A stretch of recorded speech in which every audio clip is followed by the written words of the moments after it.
Sa Pilipinas. Hindi. Anong trabaho mo sa Pilipinas dati?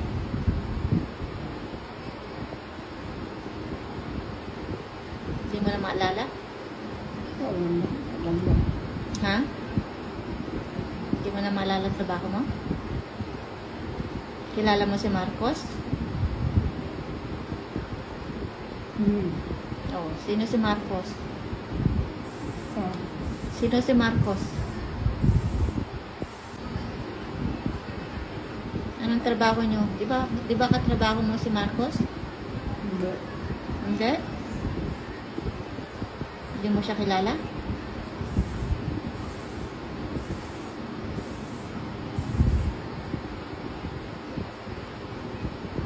Hindi mo alam ang trabaho mo dati?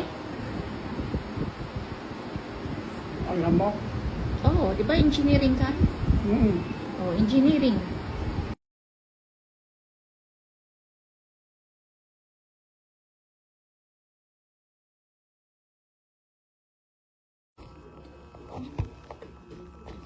Kahit na anong mga gobernador, mayroon dyan. So kayo, ba, inaalagaan nyo yung mga bahay ni Marcos dati? Lahat ng bahay niya? Oo. So, kahit sa Palacan ng Kumisa, pagkano pinatatawag ako doon. Kasi gusto niya malaman kung anong ginagawa itong congressman, itong gobernador doon sa mayor. Sarap ng buhay ko. Kaya, Masarap nga eh. Siyempre. uuwi ako sa Pasig nun, Diretso trabaho mo kay... one week lang ako sa Manila, sa Pasig. 3 linggo ako nag-umiikot sa buong Pilipinas. Kaya saan ako pumupunta sa probinsya. Ilocos Sur, Abra, Davao, Zamboanga. Kung saan ka pinapadala ni Marcos? Zamboanga, District Climaco, Cesar Climaco. Kasi gusto niya magkaroon ng planta ng tubig. Wala namang ilang beses na silang ng contractor. Hindi na magkamali. Sabi ko, minsan na yan. Minsan Governor, magre-research ako doon sa Manila para maituro kung saan tayo gagawa ng mag-ano sa lupa kung saan mayroong tubig. Ayun. Nag-research ako doon sa Manila. Tinuro ko sa kanya yung kung saan maggagawa. Kaya ang tuwan-tuwa ni Climaco nung nagkaroon ng tubig. Saan? Saan yun? Ano yan? Nung unang tubig sa Manila? Hindi, sa Zamboanga. Kaya kahit na anong probinsya o syudad. Kaya wala lang akong ginawa kundi maglibot ng Pilipinas. Kaya pala wala ka lagi sa bahay. Oo, isang linggo lang ako sa Manila. 3 linggo kung saan ako sa Pilipinas. Naglilibot. Mga proyekto. Abra. Batangas. Yung sa Batangas, yung chief of police sa Manila, taga Zamboanga, ay saan ba yung kuha niya? Batangas?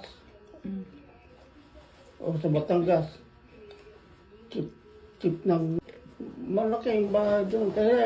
Kasi bon-bon ako, dumadaan ako doon, tinicheck ako.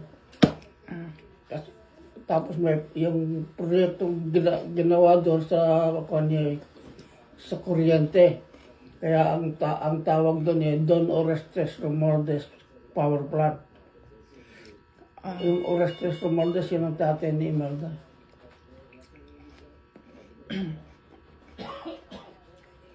Kaya kung minsan doon ako natutulog doon sa sa bahay nila sa Tacloban. Diyan sa Manhattan. Kaya nung nalaman ni Imelda na nandito ako, nung birthday niya, pinapunta ako doon. Ayan, yung meron trato kami doon. Oh, yung litrato. Sa birthday niya, ayan. Sa birthday niya, yung bahay sa Malacanang. Ay, Sa New York? This is in New York?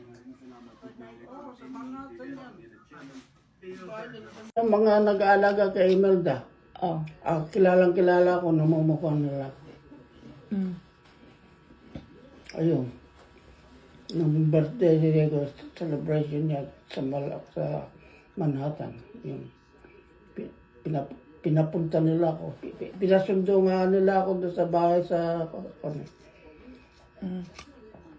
Nakuha nila yung address mo rito? Pati yung phone. Ang galing.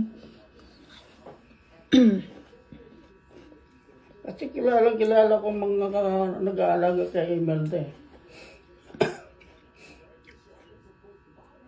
Nandiyan, tignan mo doon sa kwarto.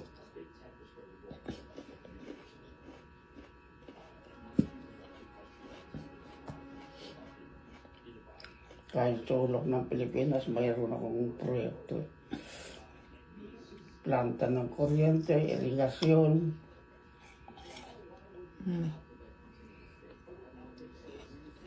Sa tubig ng city. Sa Meralco.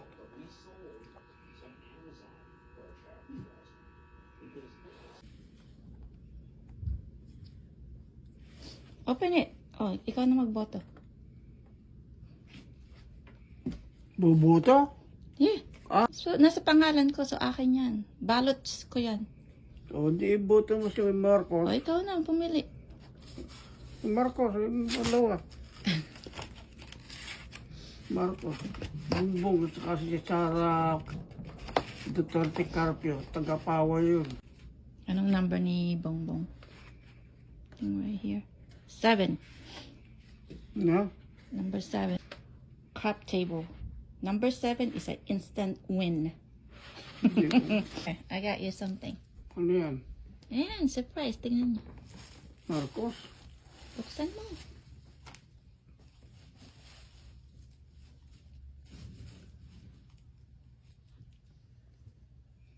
Sara Duterte Carpio? Open it. Sige, sakay ni Mami. Kakasya ba?